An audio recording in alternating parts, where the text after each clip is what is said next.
Welcome back, everyone, to our second show of the day. Welcome to Chef AJ Live. I'm Chef AJ, and if for some reason this is the very first time you're seeing me, what happened was when we started the sheltering in place, I started going live a couple times a day just to create a sense of community and connection. But I got sick of hearing myself talk, so I emailed pretty much everybody I knew in the plant-based community, all my friends, and said, hey, would you like to come on and talk to people? And pretty much everybody said yes. So I do this once, twice, even sometimes 3 times a day to get your mind off what everybody's mind is on and to give you something fun to do. And today is going to be really, really fun because we have a cooking demo. So what could be better than that? By a brand new author who I met on the cruise. I'm going to introduce him in just one moment, but I'm going to ask you guys a favor. If you're not subscribed to me on YouTube, would you consider doing that? Because I put a poll on YouTube under the community page because I've been getting so many wonderful emails from you guys, and I'm sorry if I haven't answered them. I'm busier now than I was before, but people are saying, hey, I don't want this to stop even when we go back to work. So I was thinking of making this a daily show. I haven't decided if it won't be twice a day anymore, but during quarantine it is many of the days. So I was thinking of doing it either 5 days a week, Monday through Friday, or 7 days a week, but I'd really like to have a consistent time because I think that would help people. So there's a poll on YouTube, and for some reason 3 p.m. Pacific time is winning. Don't ask me why, but without further ado, I'd like to introduce our next guest. I met him on the cruise actually many years ago. He remembered me, and when his new book came out, it's called The Healthy Vegan, A New System of Whole Food Plant-Based Eating. He was kind enough to send me a copy. I've already made a recipe from it called the Very Grape Smoothie, which you can find on this YouTube channel. It's episode 172 of Weight Loss Wednesday. And his name is Colin McCullough. So please welcome Colin. He's going to cook for us today. All right. Thank you. Yeah, thanks for having me on. I really appreciate it. So you get to see my kitchen here, unlike so many people who are on TV and have beautiful kitchens, yourself included, AJ. Mine, I have you heard of a tiny house, I have a tiny apartment. So my kitchen is sort of right here. So before we get started, I just wanted to talk a little bit about, my history, my past experience, so you know a little about me. I've been vegan for about 25 years now. I have 2 boys who are 17 and 20, and they have always been vegan as well. So, along in this journey, me trying to, make healthy recipes for me is one thing, but to try and get my kids to eat kale and, whole grains and beans and healthy food, that's been a challenge in and of itself. So, over the years, working on developing recipes that, get my kids to ask for seconds. If I can get them to say yes to kale and ask for seconds, then, I save those recipes. So in the Healthy Vegan Cookbook here, really the 2 focuses of the book are, I do a lot of smoothie recipes. So that's usually what I have for breakfast every day is a smoothie. I like to use whole food, healthy ingredients as much as possible. And so I like to start my day with a good amount of fruit. And, sometimes I'll use nuts or oats, depending on, what kind of milk, plant-based milk I want to make with that. But, I like to put it all in the Vitamix, let a super blender do all the work for me. So a lot of smoothie recipes in the book. There's 30 of those. So that I have something different every day and don't get bored with the same old thing. And then also for dinner, usually I have a bowl meal. So like a whole grain bowl with, some kind of whole grain or beans or tofu, fresh veggies on top of that, and then a really good sauce. So as far as, trying to cook for my kids over the years, one thing that I found that's been really helpful for my kids to try and get them to eat healthy food is having a really good sauce on that. So, that's been really helpful for me. So for today, we're actually going to be doing 3 different recipes as long as we have the time to do that. So we're going to start out with the Black Forest smoothie. So a chocolate cherry smoothie. This one was actually voted one of the top 10 vegan smoothies in the world by Veg News magazine this year. So I was very excited to be able to be part of that. That was great recognition. This one, I make it, at least once a week. Love this recipe. So we'll be doing that one. We're going to do the Sun Gold salad dressing, which is an oil-free dressing. You know, I most of the time I don't use any oil, I don't use any sugar, don't use a lot of salt. So we'll do the Sun Gold dressing, and then we're going to end with the gingerbread cookie bites, which is a healthy dessert recipe that I have in the cookbook. There are a lot of different recipes for kind of energy bites, you know, using oats and dates and, you know, different flavors together. So, you know, I like to have things like that on hand for my boys when they, you know, poke their head in the freezer or the refrigerator and they just want something quick to eat, and you know, there's no Oreos laying around, then you know, something like that, they're very happy to have that. Can I ask you a question, please, from Angela? Absolutely. Great, because this, I mean, I would love to meet your boys or see them. Maybe they'll even want to come on, because there's so few people that have actually been raised, you know, vegan from birth or from before birth. But Angela wanted to know, at what point did you start supplementing B12 for your kids, and how? I have an 18-month-old who's vegetarian, and I just want to keep up with her essential needs. Right. I think pretty early on, when the kids were little, we just started giving them a multivitamin that had B12 in it. So, you know, we weren't, I'd never really been, you know, super strict about like giving them that every day, but, you know, as long as they have several a week, then it hasn't really ever been anything that I've been worried about. Great, thank you. Yeah. All right. So, you know, I teach a lot of cooking classes. I went on the Holistic Holiday at Sea cruise 6 years ago and met you then. And, you know, one thing that really motivated me when I came back from the cruise was, you know, people are asking me questions as the vegan that they know, different recipes. And so I decided to start teaching cooking classes, because there were so many great cooking classes on the cruise, you know, certainly yours included. You taught a lot of classes there and it was great. So I wanted to be able to bring that back to, you know, my area, my community, and teach classes at libraries and things like that. So that's what I've been doing for the last several years. It's been great to be able to share that. Great. So let's get cooking. All right. So first recipe we're going to do is the smoothie recipe. I use a Vitamix. I should get paid by Vitamix because I always talk about them so much, but it's a really high power blender. You know, you can use something like a NutriBullet or a Ninja or something like that if you have it, but you know, really for the best, you know, smooth and creamy consistency, then Vitamix is really great. So, you know, you can buy them used, you can buy them on Black Friday sale, you know, find them on Craigslist or eBay, things like that. If you aren't going to be able to do it new, then you can get them used. So we're going to start with, usually in this recipe, I will use some almonds, some raw almonds, and some rolled oats. It really doesn't matter too much. If you want to cut out the nuts and not have any fat in it, then you can just use the oats. That's fine.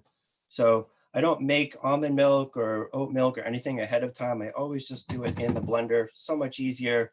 I'm a very lazy cook. You know, if I can just throw everything in there and just let the blender do all the work, then that's fine with me. So put about 1/3 cup of the rolled oats in here.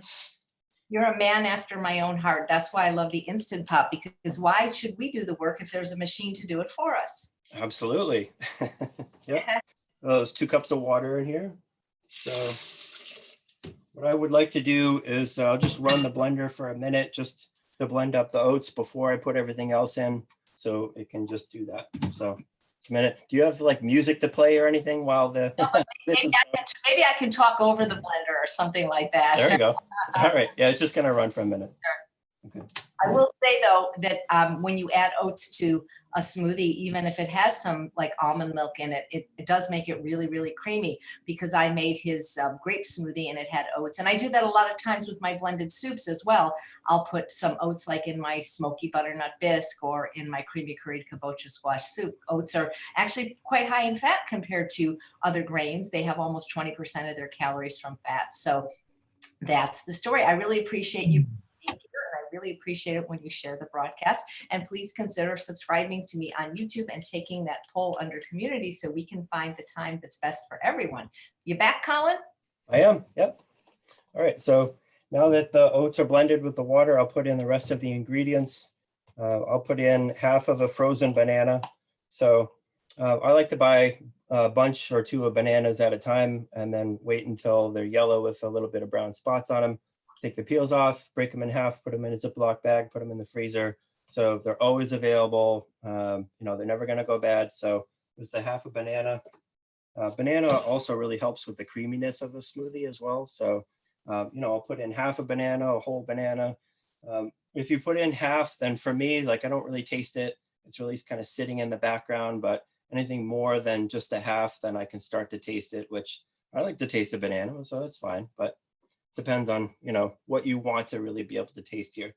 Next, we're going to use a cup and a half of frozen cherries. This recipe would take way too long if you were going to use fresh cherries. So I just buy the frozen ones, much easier that way. Then you can pull them out of your freezer anytime you want. So I'll put those in. All right. The next ingredient we're going to put in is 4 of the Medjool dates. So that's what I like to use for a whole food sweetener instead of any kind of like sugar or honey or maple syrup or anything like that. So we'll put these in. These are pitted. So, you know, I always say Vitamix is a really powerful blender, but unfortunately, it just turns pits into baby pits. So you don't want pits in the blender. It's not going to work. So there's the dates. We're going to put in 2 tablespoons of cacao powder. So this is the raw cocoa powder. Put that in, and that gives it a great chocolate taste. The next I'm going to put in is a tablespoon of chia seeds. So in all of the smoothie recipes that I make, I almost always include at least a tablespoon of some kind of seeds, whether it's hemp seeds or flax seeds or chia seeds, something like that. You know, little nutritional powerhouses. You generally don't really taste it in that small of an amount, but it really kind of ups the nutritional benefit of the smoothie. So put that in. Gonna put in, let's see, 1 teaspoon of vanilla. So you know, some of these things. Better. What's that? Vanilla makes everything better. It does, yeah. I usually put in half a teaspoon of almond flavor extract, which really kind of really punches up the cherry flavor to it. This is not an essential thing. If you don't want to put something like this in, you don't have to, but it just kind of makes the cherry flavor stronger. So put half a teaspoon in there. I'm measuring for the benefit of today, but usually I don't measure anything. This one I make all the time, so I'm just used to pouring it right in. Last ingredient is going to be espresso powder. So this is another thing that you definitely don't need to put this in. This is definitely optional, but a little bit, like a 1/4 teaspoon of espresso powder. I put this in. This is sort of like one of the baker's secrets for chocolate. It just kind of makes the chocolate taste richer. And if you only use a 1/4 teaspoon, you don't really taste it in there. It's just kind of, you know, increasing the chocolatey flavor. So put that in. Just want to know, you got some plant-based elite people watching you. You've got celebrity chef Del Srofe from the best-selling Silver Knives books, and you've got Robert G watching. So. Oh, wow. All right. I met Robert a couple of times on the cruise. Yeah. Hi, Robert. All right. So I'm just going to need to run this for a minute. If you've got jokes on the ready, then go for it. Oh boy, I wish I knew. I would have prepared a joke in advance. Okay, 2 carrots were driving down the freeway and they got in a car accident, and they went to the emergency room, and the emergency room doctor said to the carrot, he goes, I've got some good news and some bad news. And he goes, what? He goes, well, the good news is you're going to survive the crash, but the bad news is you're going to be a vegetable the rest of your life. All right, that's the best I can do when I didn't know that I needed to tell a joke. That's telling a joke, but doing stand-up is a whole different ballgame. I'm going to be doing stand-up online very soon, and I'll decide whether or not I'm going to invite my plant-based community. It depends, because there'll be a different side of me that people see when I do stand-up that some people might not like. Welcome back, Colin. If he is coming back, I think so. If you just joined us in progress today, I'm talking to Colin McCullough, the author of the Healthy Vegan Cookbook. He's going to be making 3 recipes, and right now he's doing his Black Forest smoothie that was voted by Veg News as one of the top 10 smoothies ever. Yes. Yep. All right. So, like I said, this is one that I have all the time. So, cheers. Yep. Yeah, definitely one of my favorite ones. Of the 30 in the book, this is one that I definitely make all the time. And it's also a favorite for the boys too. Are they home? They are not home right now, no. Where are they? You got to be sheltering. They are, they live between their mom and my place. So they're, Oh, you mean they're independent? what's that? They're independent? No, they live with their mom. Oh, okay. Sorry. Yeah. I didn't mean to pry. I just would have loved to have seen how awesome some plant-based people were that were raised from plant-based. Do you ever put any greens in your smoothie? Good question. So there are some recipes in the book that use spinach as a green. Me personally, I'm kind of sensitive to the taste of kale in a smoothie. It's too strong of a flavor for me. I know a lot of people put the kale in and spinach, and that's fine and they love it. But if I'm going to use any kind of a green in a smoothie, I would really much rather have some spinach because it's not quite as strong and kind of sits in the background. I do love kale, I'll have it on bowl meals all day long, but in a smoothie, then it's a little rough for me. I agree with you. You can really hide the taste of spinach. Yeah. Yep. So one thing I wanted to point out, usually this makes about a quart of smoothie. So usually I'll put it into 2 pint mason jars. This is usually what I have for breakfast is one of these. And so, I'll put one in for, drink it over the course of the morning. So, some people say like, oh, I don't want to have a smoothie because it's just too much sugar all at one time from all the fruit and everything. I drink this over the course of a morning. I don't sit there and guzzle it. So it's not like that. And also, whether you use oats or you're going to use nuts in the smoothie, then all this fiber that's in it, it really helps to keep you full for the whole morning. So, I'll put this in the mason jar and bring it with me and just, sip it over the course of morning at work. And everybody stares at my cup and says, what is that? But you live in Maine, isn't it? I mean, I love smoothies too, but when it's cold, it's not too cold for a smoothie in the morning? I don't mind, no. Nope. But, I also have like the sweet potato pie smoothie that usually is warm. You don't have to use frozen ingredients. Like, the smoothie I had one this morning was like a chocolate orange smoothie and didn't use any frozen ingredients. And so that was warm, but it doesn't matter to me. It's fine. I'm not so picky. You might be able to answer this very soon, but we have a question from Heidi. Any ideas when you just need a snack? I don't want to have anything processed like brown rice cakes. Mm-hmm. Yeah. Well, the gingerbread cookie bites, we're going to be doing that in a little while. Those, you have to make them, but then I'll put them in a Ziploc bag, keep them in the refrigerator, keep them in the freezer. So I always have some kind of a little snack like that on hand. It was kind of funny because in the book, it's called Healthy Snacks, that whole chapter with all the energy bites and everything. And, so my publisher said, where's the dessert chapter? You have to have a dessert chapter. I said, this is it.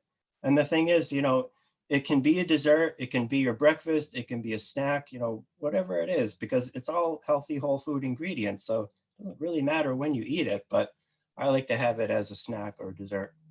Right. Right. Good answer. So one thing I will say about the book is, there are a number of cookbooks that have a lot of, like 3 or 4 ingredients, really easy recipes to make. And this book doesn't really have a lot of that. These are a little bit more involved. I don't have too many recipes that are just, simple, like 2 or 3 ingredient recipes. There are lots of great books that have that, but my recipes are, a little bit more involved than that.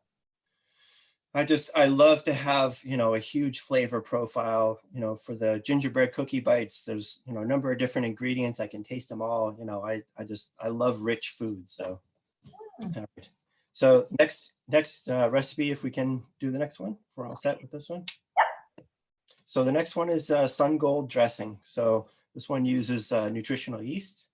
I found that, there's so much oil, which I don't really have in most recipes for salad dressings. I know I certainly learned from the crews and from you, using different kind of vinegars is really great over salads, but some of the fat-free salad dressings that I've had from the stores, I've always hated them. It's just like, goo, whatever like fillers, like xanthan gum and all that stuff that they put in to try and make it thicker, then it's like slimy. So I don't like that.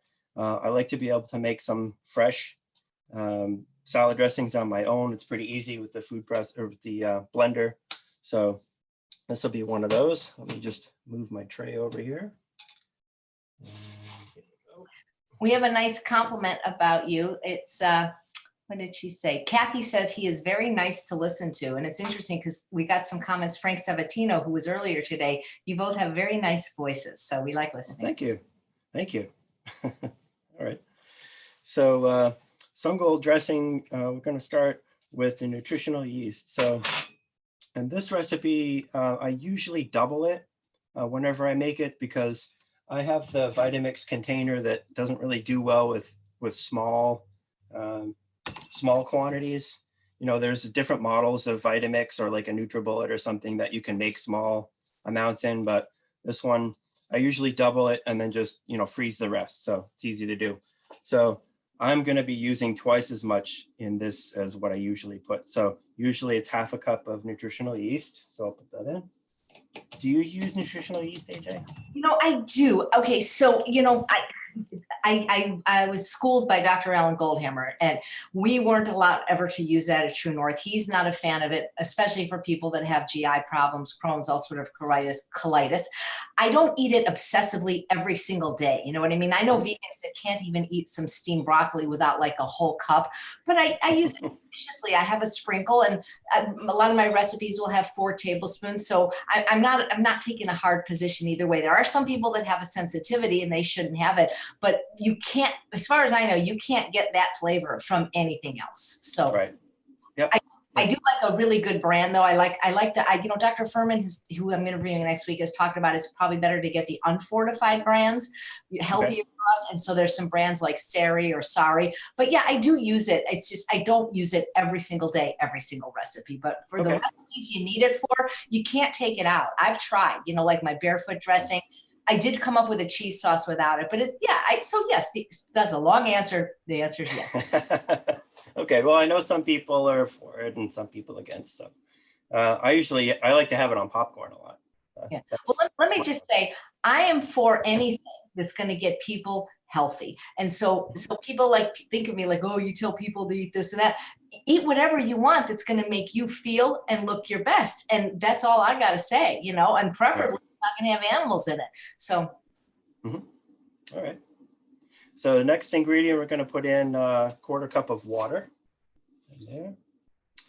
And we're going to put in, so normally I would put in a 1/4 cup of raw cashews. That's usually what I use for a base for this, but you can use oats. If you don't want to do nuts, then the oats will be fine. As long as you blend it really well, it's going to break down the oats and it's not going to be grainy or anything like that. So I'll put the oats in for today. I'm going to put in 2 tablespoons of apple cider vinegar, which I know you're a big fan of. Okay.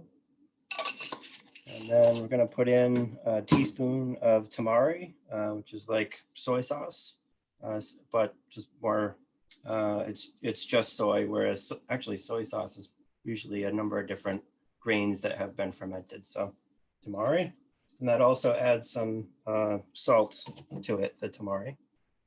All right, and then we're going to put in a clove of garlic as well. So another joke while I blend. Another joke. I'm trying to think. I got to think of a short joke because I don't know how long. Okay, I'm going to answer a question instead. Monica says I have a good cheese sauce. Where? Yes, Monica, in my book, The Secrets to Ultimate Weight Loss, I have, in my opinion, a very good cheese sauce because a lot of them use nuts and I don't use nuts, and a lot of them use beans. And although I do have beans in my recipe, this one doesn't. And then if you go on YouTube, I have a recipe for something called One Sauce, which is a cheese sauce with no cheese. It's literally just vegetables, and I think it tastes pretty good. So please remember, subscribe to me on YouTube and take that poll under community to see what time you guys want to watch live, because then we'll just do it every day, or if you only want 5 days a week, or if you only want weekends. I'm flexible. I'm really enjoying this. And he's back. All right, so there's the salad dressing. Usually I'll put this into a couple of little like half-pint salad mason jars, and this freezes really well. So I'll keep one in the refrigerator and then just put one in the freezer. So this is pretty much the same kind of consistency as regular salad dressing. If you wanted it to be a little bit thicker, you could add a little bit more of the oats or nutritional yeast, but this is really the same kind of consistency. So this is one that I really like to have on salad. It used to be like, I used to eat a lot of Annie's, goddess dressing, and the, what was the shiitake mushroom dressing? Used to, my God, I drank like gallons of that stuff. When I was first vegan, but there's so much oil in that. And then especially once, I went on the cruise and really learned a lot about, the benefits of not having any oil anymore. Then, I kind of had to go back to the drawing board for salad dressings, especially because, I like to have, salad in itself to me is a little bit boring with the greens, but if you have just like the sauce, if you have a really good number of really good dressings, and it never gets boring. You can have the same veggies every day, and really good different dressings, switch it up, and it never gets boring. So there's the sun gold dressing. So I'm just wondering, so you can always do, in my opinion, I've found you can do beans for nuts, you can do oats for nuts, whether it's sweet or savory. For those that are strictly SOS free watching, the teaspoon of tamari, have you ever just left it out, or maybe put something else in like dulse or Benson's Table Tasty? I've certainly heard great things about the Benson's Table Tasty. I haven't actually picked it up yet to try and use that. The dulse, I suppose that would work too. My kids especially don't like the taste of sea vegetables at all. So I'm sure that if I tried to sneak that in there, then they'd see it coming a mile away. But yeah. I would definitely want to try the Benson's Table Tasty to see. Yep. All right. So we'll do one more recipe for today. I'm going to use my food processor for this one. So this is one just like the Vitamix, where I feel it's good to invest some money and to get a good quality food processor. This one is a Cuisinart Elite, so it's more of a commercial, type. And it's got a 14 cup capacity. So it's a good size. You can make a lot in it. When I used to have a little food processor, then I'd have to make make this in like thirds, this whole thing, because it just wouldn't fit into the little thing. But, I can make lots in here. So that's what I like to use. And, this thing comes with all kinds of fancy attachments, but the S-Blade is the only one I really use. So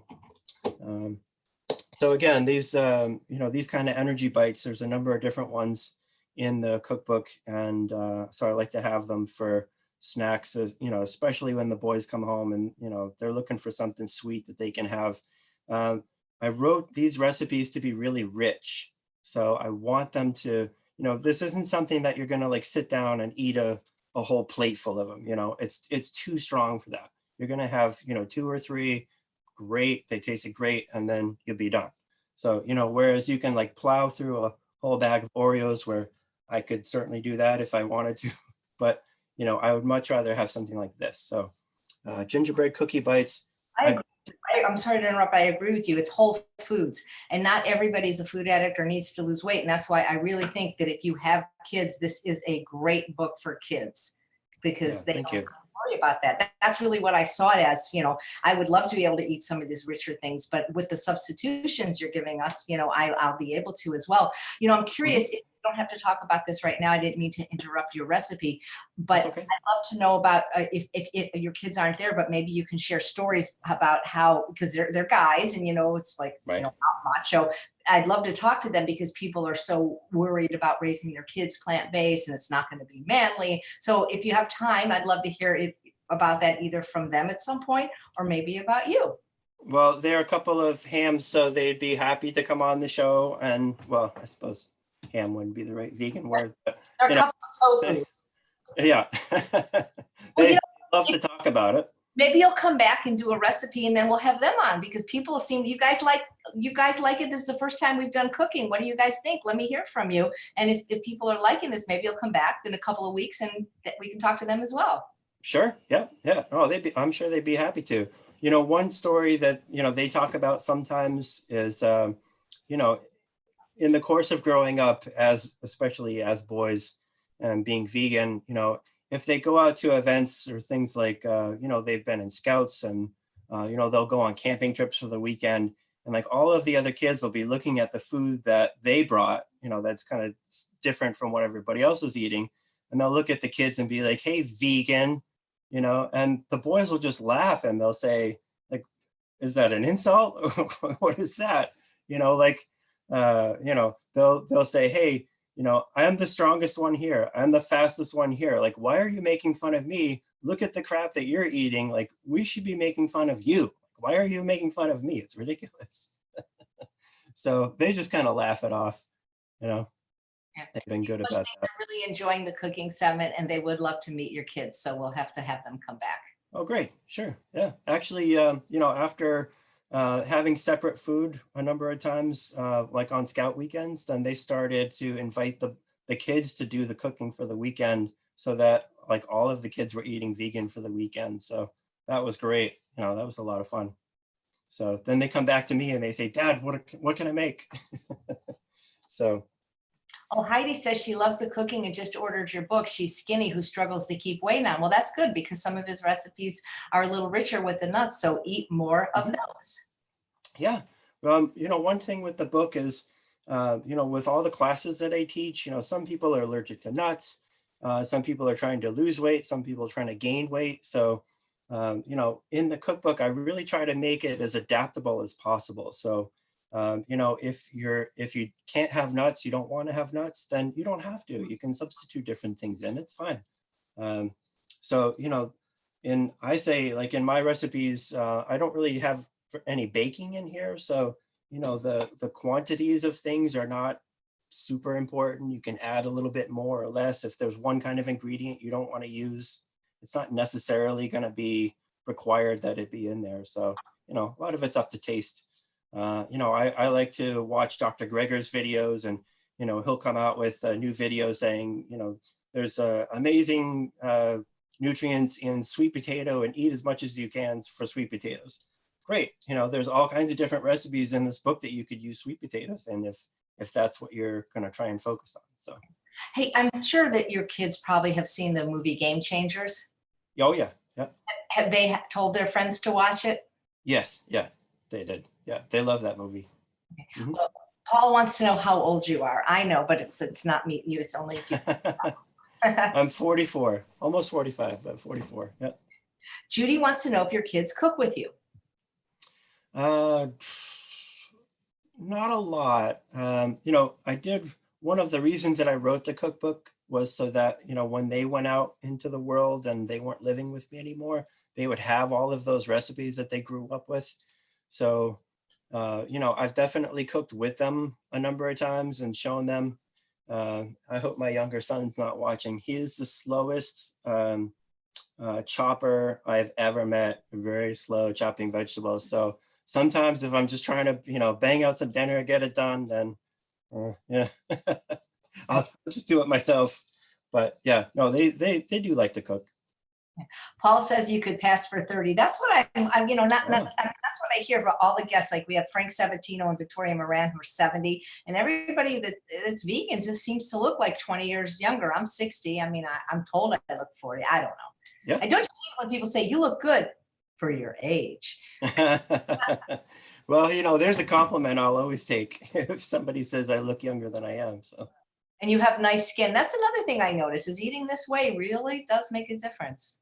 Thank you. Yeah. And, my boys have always had good skin too. And, when I was a teenager before I was vegan, then, I had a harder time, with acne and everything. And boy, I wish that at that time I knew about being vegan, because I could have saved myself a lot of headache with all that stuff, all the oil and fat that I used to be eating. So, yeah. Absolutely. They keep at you said at the beginning, but sometimes people join late. They want to know how old your kids are again. Oh, they're 17 and 20. And they were raised vegan. Yes. Yep. Nice. Yeah. So they have tried things. They are, as kids are curious, occasionally when they were younger, they go over their friend's house for the weekend and they come back and they'd say, like, Dad, I tried cheese, and they'd be really embarrassed about it. And, I've never, I do all the cooking. So, they can't really have it any other way unless they go out and eat with somebody else. But I've always been really curious, because I didn't grow up vegan. So, when they say like, hey, I tried cheese, then like, what did you think? Like, I'm not going to get angry at them. Just like, what did you think? What did it taste like to you? And, then we can kind of save the ethical discussion for later. But, anytime that they've tried something that's not vegan and they tell me about it, then they'll always say, it doesn't really taste that much different from like the regular thing that you make, so there's so many different, like, vegan cheeses out there that they really like that, are really kind of similar to, regular cheese for dairy cheese. So, they try different things and they say, yeah, that's the thing that people go so crazy about, really, so. Well, it's interesting because if every person in a household, whether it's the mother or the father, only cooked vegan, the kids would eat vegan. It's always seems Right. there's another parent somewhere that's making it not possible. Yeah. Yeah. And, sometimes I get questions from parents when I'm teaching cooking classes and they'll say, hey, I want to eat healthy, but, my kid only eats 5 things, chicken nuggets, mac and cheese, hot dogs, burgers, and Oreos. So like, what can I make the healthier version of those things? And that's a really hard one for me to answer. I mean, I'm sure some people have really good answers to that one, but, my experience has been, if you take something like I always use a Toll House cookie as an example, if you try and keep swapping out, you make it vegan, but, on top of that, you try to make it, sugar-free, you try and make, lose the bleached flour and try and use some kind of whole grain or like flour alternative, something like that, the more that you keep swapping it out, it becomes this like Frankenstein thing, and I might think that it's good, but if you're going to give it to somebody and say, hey, this is the healthy vegan of the Toll House cookie, people know what that's supposed to be like. And they eat like my healthy version and they say, I don't know about that. But, if I make something like gingerbread cookie bites or something, like if I make it in a different form that they don't have a preconceived idea of what it's supposed to be, those are the kind of recipes I have in the book. I don't have a lot of mock recipes that are like trying to be the healthy vegan version of something that you otherwise have normally. I don't like get into baking cakes and cookies and pies and all that. It's, I like to kind of have my own recipes for things that are unique. Great. All right, so we can do the gingerbread cookie bites. This one, actually, I have to swap out the tray here. Excuse me. I tried to get everything already put together on trays here, so I don't have to measure everything out. Right. Jan in the house, John Allen Mollenhauer, who says if parents cook vegan, kids will eat vegan. And that is so true. Yeah. Yep. All right. So 1 cup of quick oats. So in the different energy bite recipes, I like to use quick oats because they're already a little bit more broken down. Food processor doesn't have to try and break up the regular rolled oats. So there's that. Also, the oats really help to absorb the moisture of more of the liquid ingredients that I'm putting in. We're going to put in 8 Medjool dates. So these help to make it sweet, and then also are very sticky, so it helps to keep the energy bites together. I used to call them energy balls or something like that, and then everybody in my classes would giggle and snicker. So no, energy bites. That's So funny. there's the half a cup of cooked sweet potato. So I usually like to have a couple of sweet potatoes cooked in, diced up, ready to go in the refrigerator. I put them in all kinds of different things. I love sweet potatoes, so put that in. We're going to put in 4. So this is one that's optional. So 4 squares of graham crackers. I put in vegan graham crackers. I like the taste that it adds to it. This is one of the processed ingredients, so there's one you can leave out. It's definitely not required, but it adds the graham kind of taste to it, and also, like the oats, it helps to absorb some of the liquid in the ingredients. So again, totally optional, but I'll crush that up. All right, and let's see. I put in 2 tablespoons of hemp seeds. Trying to use as many seeds as I can, and again, this one it just kind of blends in. You don't even taste it. So sometimes I kind of laugh with these cookie bites. Some of these energy bites, they're basically the same kind of ingredients that I would use in a smoothie, but in little energy bite form. So it's like, I think sometimes you can take a couple of these bites, put in like a glass of water and blend it in the blender, and it would like make a smoothie, because it's really the same thing. But anyway, all right, I'm going to put 1 inch of 1 thumb of ginger, like 1 inch thumb of fresh grated ginger. We have a question from Gina. Oh, excuse me, Dawn. What a nice comment from Gina. But Dawn says, what is your favorite way to cook and cube your sweet potatoes? Usually I just boil them. I just, cut them into the little squares and boil them for about 10 minutes. Great. Thank you. What would you suggest for that? I usually roast them just because I think it brings the sweetness out. So that's what I do, at about 400 for about an hour, depending on their size. Okay. Yep. Yeah. I just wanted to point out with this one, I like to use the microfine planer for the ginger. I also use it as a zester. I didn't do that in this cooking demo. I did it already, but I like to use this one. I always say in my classes, when you're grating with this, you have to be really careful, because it doesn't know the difference between the ginger and your fingers, and you do not want to grate yourself. You are not a good ingredient in any of these recipes. So. Then it won't be vegan. Yes. Well, yeah. All right. I like to put in a tablespoon of molasses, blackstrap molasses. So this, again, is another ingredient you don't have to put in if you are not using any form of sweetener, liquid sweetener. You don't have to put this in. This is not for sweetness. This is really just for the flavor of it. Gives it a more of a rich flavor, but you don't have to put this in if you don't want to. So I'll add that in. All right. One nice thing with doing this online instead of doing classes in libraries like I usually do is I get to eat all this food when we're done. I don't have to share with anybody. It's fantastic. I was going to say, it's not that I agree with you completely. Ross wants to know if you keep the skin on when they're cubed. I usually do not. No, but I believe you can. Right? It's safe to eat sweet potato skin, especially if it's organic. But you wouldn't put the skin in the recipe, I'm sure. No, I wouldn't. No. We have a great question about how you develop your recipes from Monica. It's Colin, how do you come up with your recipes? Do you just experiment?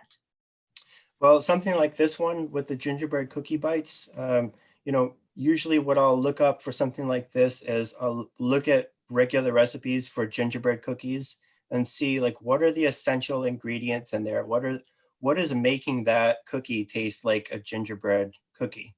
And so something like this, it's definitely the fresh ginger, and it's going to be the mixture of the different spices. So you know, I'll look for those essential flavors, and then I'll kind of look for the healthy whole food fillers like the oats and the dates and the, you know, something like the sweet potato. In this recipe, the sweet potato, it kind of sits in the background, but it's a healthy addition to the whole thing. It also is great with the consistency of it, so that it's nice and soft.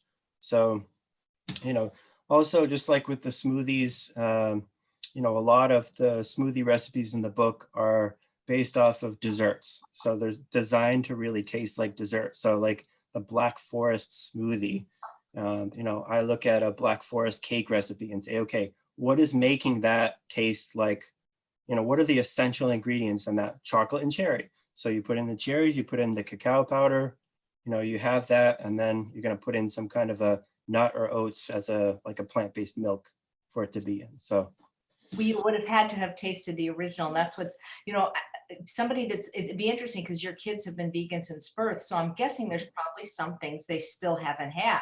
So they don't know how to make an analog because they don't know what it tastes like. But those of us who weren't vegan since birth, we remember what things taste like, and that's how we can recreate them. Yep. Yep.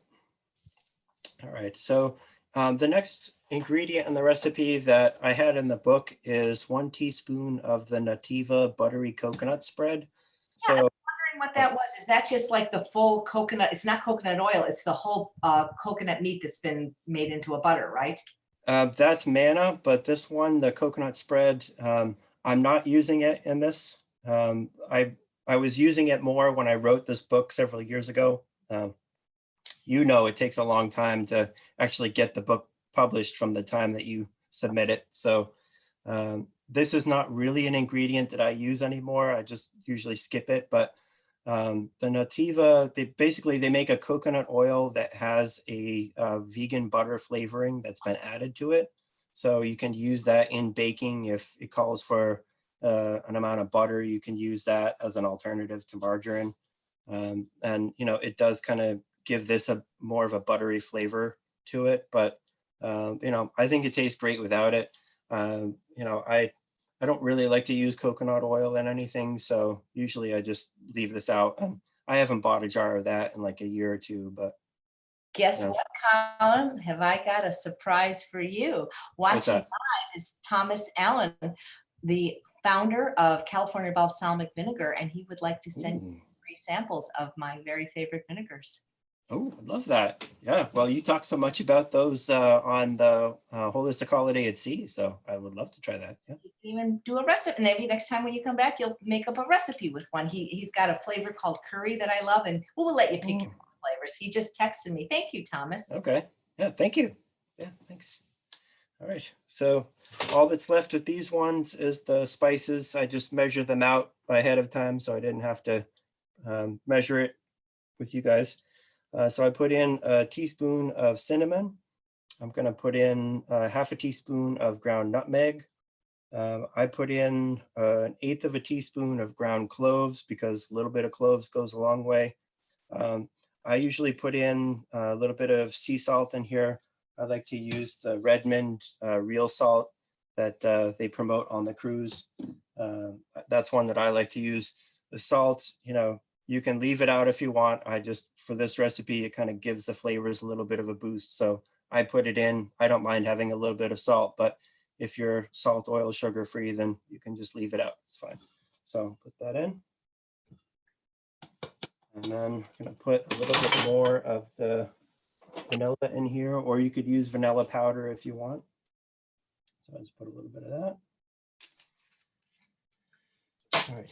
So this is one where, you know, you process it for a minute and then got to stop it and just kind of use a fork to separate it and then process it for another minute. So I just do that a couple of times and then it'll be all set. So I'll show you. I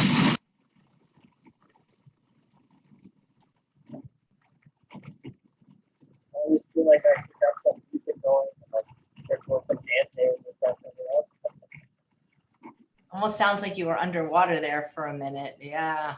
I agree with you though about the food processor. I don't think I've ever used the shredding blade. It's just the S blade. Right. Yeah. I've been tempted just to get rid of them because I never ever use them, but as soon as I get rid of them, I'll find a recipe where I should use it and it'll make a difference.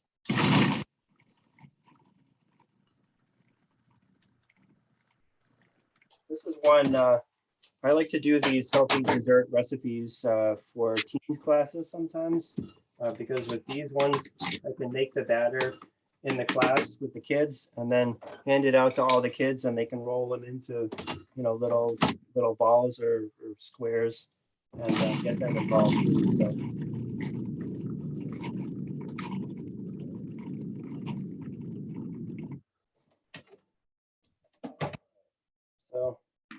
grab just a little bit like that. You can process it further if you want it to be, completely smooth consistency, but I don't mind if it's got little pieces of the dates in it or something. So, I'll just take that and roll it into maybe like a golf ball size ball there, maybe a little bit smaller. And so I'll put these on a plate. I'll put them in the refrigerator. The dates, when they process and they warm up, then they kind of get gooier. But then when you put them in the refrigerator and they cool down, then they really kind of firm up. All these ingredients firm up and they have, these that you can just pop them in. And then, like I said, put them in a Ziploc bag, put them in the freezer. They're even better frozen. I love them. So, this is the kind of thing like my 20-year-old, he's in college right now. He's going to be a junior next year in college. And he actually, he would text me and say, Dad, can you send me, some of the energy bites? Because he missed having that. So music to my ears, it was great. Those look delicious. I'm so hungry right now anyway, but they actually look delicious. Colin, where are you teaching cooking? What kind of places do you teach at?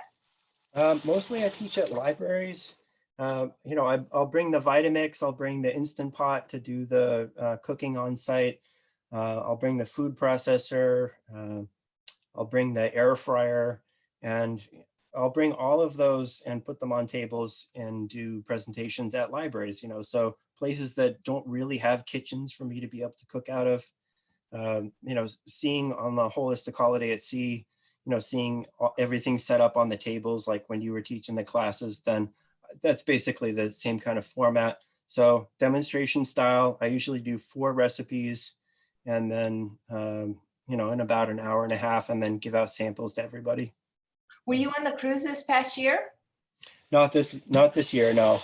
What happened is I got a mild traumatic brain injury and I couldn't go. So Tammy Kramer filled in for me. I had no idea you were doing cooking demos. I would have asked you to do one of them. A very nice comment for you from Jessie. And it says, I love that Chef McCullough doesn't make pretend sad food or accommodate sad palates. Whole food plant-based is so much more flavorful and is a complete way of eating, not a replacement for anything else. Mm-hmm. Yeah. To be honest, there are some, like a handful of recipes in the book that are, like vegan sausage kind of things. So I'm not, I'll do some of those things, but certainly for the most part, most of the recipes are unique and not trying to be any kind of a mock kind of thing, Nice. Well, gosh, I wish you could just push it through the computer so I could see it right now. Oh my God. So don't forget, you guys make Colin's balls. I mean, not Colin's bites. Yeah, energy bites. That's not the best way to say it. They look delicious. So what else are you up to, Colin? I can't believe, look how quick it was. I mean, we did a lot of talking and he finished the recipes so quickly. Yeah. Usually when I have to do these or when I do these for libraries, then I have to tell a lot of jokes and make a lot of filler. So at least we can skip that this time. But, I always say, I do these cooking classes as that's my form of vegan advocacy. I don't really go out to the protests or anything like that, but, I'll go and teach classes. Most of the people that come to the libraries, they're not vegan, they're not vegetarian, but they just want to eat healthier recipes. And I don't advertise my classes as vegan. It's usually like whole food smoothies, whole food, desserts, whole, heart healthy soups or something like that. They'll come in and I'll just say right away, I'm vegan. I've been vegan for 25 years. So, I'm not trying to hide it, but, I'll just talk about that a little bit. people in my classes always ask, like, why did you become vegan?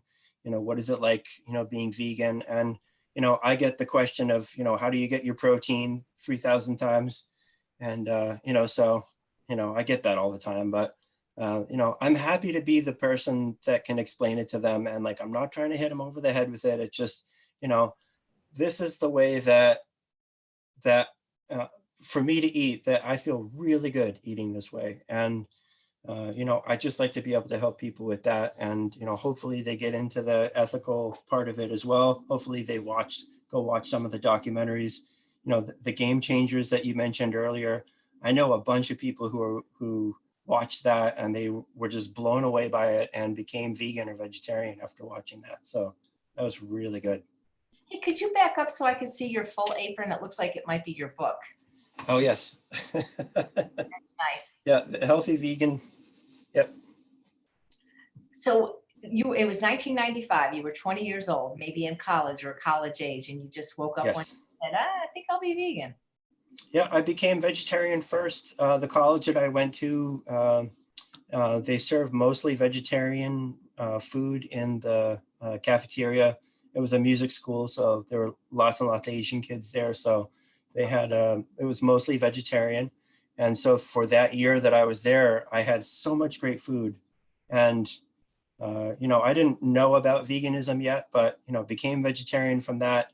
And then the more I started reading about vegetarianism and, the more I realized how linked the meat and dairy industry are together. And, if I was going to be ethically eating as a vegetarian, then, I just felt like it's really not rationally consistent for me to be an ethical vegetarian if I'm not vegan. So I became vegan and I felt so much better after going from vegetarian to vegan. And then, 6 years ago when I really kind of cut out the oil and the salt and sugar after going on the cruise, then, once again, I felt so much better than I did before, eating so much more unprocessed food, making so many things from scratch, but also, learning ways to make things that are really convenient and quick and easy. And, I'm a parent, I work, I'm not spending 3 hours of time, every day in the kitchen making, all these recipes. I have to make it quick and easy. Sometimes I'll come home, I'll have 10 or 15 minutes before the boys have to go off to karate class or something like that. I have 15 minutes to make them something healthy. So, I'm pulling the rice or the grains from the freezer. I'm pulling the beans from the freezer. I'm sauteing some vegetables. I have some cubes of, I'll make a bunch of the sauces, put them into ice cube trays, put that in the freezer. So, 15 minutes, I can give them a bowl meal that's full of really healthy food. And it's got a really great sauce that, that they love that. So, one of the things with the book is I try to make these recipes that, they have a number of ingredients on them. So they might look a little bit intimidating at first, but really I am the laziest cook in the world. I like to, I'll put all these ingredients in a food processor or blender, let the machine do the work, and then freeze the rest. I don't know. We should have a lazy cook competition because I'm so lazy. I won't even peel garlic. I swear you may be the laziest, but I'm definitely the messiest. So guys, wasn't that great, his demo? Check it out. I just posted the link. Even if you can't afford to buy it right now, we understand things are tight, but just check it out on Amazon and put it in your cart because things are going to recover one day and you're going to want a book like this, especially if you have kids. And hopefully he'll come back with his kids. But like he was talking about having the sauce is so important. And look at these sauce recipes: shiitake mushroom dressing, French dressing, creamy Italian dressing, the sun gold dressing, which he made, vegan ranch dressing, za'atar dressing, carrot ginger dressing, chipotle southwest dressing, raspberry vinaigrette, mango mustard dressing, Thousand Island dressing. When you have a good sauce, you can eat anything. It's true. Yeah. Absolutely. So you still have to work a regular job, like a day job? I do.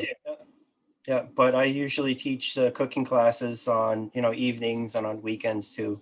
So it's a lot of fun. I'm guessing you do something in computers. I do not. No, actually, I work for the energy efficiency program for the state. Okay, see, I'm not a psychic. Well, I don't know why. You just looked like you were very computer literate to me. Well, it's been very fun getting to know you better, and the recipes look delicious. And I'm definitely going to try them. Well, the two of them for sure. I can't do chocolate; it gives me migraines. But I'm going to try the other two you made. And I'm going to try it without the tamari, and I'll let you know how it goes. Okay. Thomas Allen says, amen to good sauces. I'll get your address and we'll hook you up so you can try your vinegars. Florence wants to know, do most of your dressings have nutritional yeast? No, not at all, No, actually. no, I think the Sun Gold is the only one that does, actually. Yeah.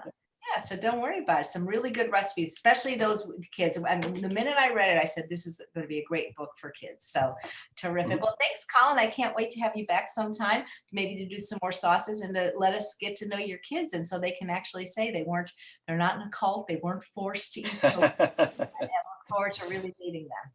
Yeah, no, absolutely. Would love to. Thank you. Great. Thank you so much. And guys, please come back tomorrow. We have another double header at 11 a.m. We have Dr. Alan Goldhammer, who is going to talk about the link between your diet and immunity. And immunity is very important all the time, but especially right now. And then at 2 p.m., Dr. Cyrus Kambata from Mastering Diabetes. So if you aren't subscribed to YouTube, I'd really appreciate if you'd consider doing that, and or to my mailing list. There is a poll on YouTube right now on the community page to see if you want this show to continue after sheltering stops, and if so, what time. So thank you so much again, Colin. It was such fun watching you cook today.